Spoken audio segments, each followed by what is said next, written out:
What if I told you that the copper frying pan in a kitchen could begin its second life as a pile of discarded electrical wires? Imagine stripping away the insulation, separating the copper, melting it under a furnace glow, and turning yesterday's electrical waste into a tool designed to spread heat across your food. It sounds almost impossible, but copper can move through this kind of recycling loop again and again without losing its fundamental usefulness. And today, you're going inside that transformation from tangled wire scrap to a finished copper pan. You might think a frying pan begins with a sheet of metal sitting in a warehouse, but the real story can begin much earlier. Copper once carried electricity through buildings, machines, motors, and appliances, protected by layers of plastic insulation that eventually became waste. The valuable part hides underneath that insulation. Conductive copper that recyclers can recover, sort, melt, and send into another manufacturing cycle. But here's what nobody tells you. The hardest part isn't melting copper. It's making sure the material entering the furnace actually deserves to become a cooking surface. We're about to follow that copper through every major transformation. You'll see the wires stripped, chopped, sorted, tested, melted, cast, rolled, shaped, hammered, polished, and finally prepared for food contact. You'll hear the violent roar of industrial machinery and the sharp crackle of metal meeting heat. Then watch a craftsman perform delicate work that machines still struggle to imitate. And when the final pan catches alight, you'll realize that what looked like useless scrap was never really useless at all. Our journey starts with something that looks almost worthless: old electrical cable. Workers and recycling machines collect wires from demolished buildings, discarded equipment, construction waste, motors, and electrical installations. Some cables contain thick copper conductors, while others contain thinner strands mixed with insulation, connectors, solder, or other metals. Before anything reaches a furnace, recyclers need to separate the valuable copper from everything that could contaminate it. First comes mechanical stripping. Powerful machines pull insulation away from larger cables, while granulators chop smaller wires into short pieces and separate the plastic from the heavier copper using controlled air and mechanical separation. The factory floor fills with the smell of warm polymer, the buzz of motors, and the constant rattle of metal traveling through screens. What emerges can look like a pile of tiny copper noodles, but the factory still has one crucial question: how clean is it? That question matters because electrical copper comes in different grades and contamination levels. Workers inspect color, strand structure, attached metals, insulation residue, and visible oxidation, while modern facilities can use analytical instruments to verify composition. A recycler may separate high-grade copper from mixed scrap instead of throwing everything into one furnace. This sorting stage looks simple, but it determines how much refining the metal will need later. And now comes one of the biggest hidden advantages of recycling copper. The metal does not simply become worthless after one use. Recycling facilities can return copper scrap into manufacturing streams, reducing the need to extract and process entirely new ore. One industry estimate puts the energy required for recycled copper at roughly 15% of the energy associated with producing copper from ore, although the exact figure varies by process and scrap quality. That means the old wire in our story may carry far more value than its tangled appearance suggests. But recycling does not magically remove every problem. Plastic insulation needs its own recovery or disposal route. Mixed metals require separation, and dirty scrap can create emissions or unwanted furnace residue if workers handle it poorly. That is why serious recycling plants control what enters the process and capture furnace fumes instead of simply letting them escape. The copper may be destined for a beautiful pan, but first it has to survive the most unforgiving stage of the journey: the furnace. The furnace door opens, and the color of the factory changes instantly. Copper scrap enters a controlled melting system where operators choose the temperature according to the copper grade and furnace design, pushing the metal well above copper's melting point of about 1,085 degrees Celsius, or 1,985 degrees Fahrenheit. The solid pieces collapse into a glowing orange-red pool, while slag and unwanted materials separate from a molten metal. There is no room for guesswork here because every impurity can affect the final material. As the copper melts, the factory becomes a sensory assault. You can hear burners roaring, pumps humming, metal tools clanging, and cooling systems roaring somewhere behind the walls. Workers monitor temperature and chemistry, while the furnace transforms thousands of individual pieces of scrap into one continuous pool of metal. The goal is simple: create copper clean enough and consistent enough to become a reliable sheet instead of a fragile piece of contaminated metal. Next, the molten copper moves into casting. Instead of allowing it to cool randomly, engineers control its flow into a mold or continuous casting system that creates a solid copper bar or slab. Cooling water pulls heat away rapidly, turning the glowing metal into a manageable form for the next stage. Think about what just happened. Hundreds or thousands of tiny pieces of discarded wire have become one solid block of copper with an entirely new future.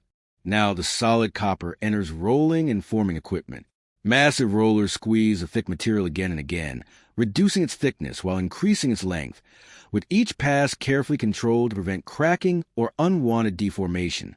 The machinery creates a deep metallic rumble that you feel through the factory floor, while sensors watch dimensions as the copper travels forward. Eventually, that heavy block becomes a long, workable sheet, the raw shape from which our frying pan can finally emerge. But flat sheet still isn't a frying pan. A cutting machine slices precise circular blanks from the copper sheet, minimizing waste of material and keeping the edges consistent. The blank then enters a forming press that pushes the copper downward into a shallow bowl shape, while carefully controlled force prevents wrinkles and tears. The first time you see this transformation, it feels almost absurdly simple. A flat disc suddenly becomes the skeleton of a pan. For traditional cookware, the factory may add another step that looks more like craftsmanship than mass production: spinning, pressing, or hammering the copper into its final profile. A worker checks the curve with trained eyes and hands, listening to the sound of the metal as tools strike the surface. Copper responds beautifully to controlled deformation, but push it too far and the material can thin, wrinkle, or crack. And that is where human experience begins to matter. Before anyone calls this pan finished, the factory has to prove that the metal has the right shape, thickness, and surface condition. Digital gauges can measure thickness, optical systems can inspect the surface, and dimensional tools can check the pan's diameter, depth, rim, and flatness. A tiny defect that looks invisible from a distance can become a major problem when the pan heats repeatedly. Precision matters because cookware has to survive real kitchens, not just look beautiful under factory lights. Then comes the surface finishing stage. High-speed polishing wheels remove rough marks and bring out copper's unmistakable warm reflection, while automated equipment can maintain consistent pressure across large batches. The sound changes again from furnace roar to the high-pitched hiss of polishing wheels, and a fine metallic haze can hang around the workstation. Slowly, the dull industrial object becomes something that looks almost too beautiful to have started life as electrical scrap. But here comes a detail that can never get ignored. Copper itself should not directly contact acidic foods. Food safety guidance warns that acidic ingredients can cause copper to leach into food, which is why proper copper cookware uses a non-reactive lining, such as tin or stainless steel, on the cooking surface. The beautiful copper outside can remain visible, while the inside receives a protective barrier. That silver-colored interior you often see on traditional copper cookware isn't decoration. It serves a purpose. Traditional tin lining creates another fascinating moment where material science meets hand skill. The craftsman heats the copper pan, applies food-grade tin, and spreads the molten material across the interior in a control layer. Tin melts at roughly 232 degrees Celsius, or 450 degrees Fahrenheit, so the craftsman must control heat carefully rather than simply blasting the pan with maximum temperature. One careless move can leave an uneven surface, and a machine cannot easily replace the trained judgment of someone who has spent years learning how molten tin moves across copper. After lining, the factory checks the surface again for gaps, rough patches, scratches, and exposed copper. Workers inspect the rim and handle attachment points, then test the pan for dimensional stability and obvious structural defects. Some cookware uses riveted copper handles, while other designs use different attachment systems, depending on the product. The final inspection may look slow compared with the machines, but this is where a human can notice something that a perfectly calibrated camera might not appreciate: the feel of a truly finished object. Now zoom out from one pan and look at the material behind it. Copper recycling operates on a global scale because the metal moves through electrical networks, construction, manufacturing, transport, electronics, and consumer products before returning as scrap. Recycling facilities recover copper from wires, pipes, electronics, motors, and other discarded equipment, then feed that material back into manufacturing. In other words, copper can travel through several completely different industries before it ever reaches your kitchen. And here's the surprising part. Recycled copper can return to demanding applications because recycling does not inherently destroy the metal's fundamental properties. The real challenge lies in collection, sorting, contamination control, and refining.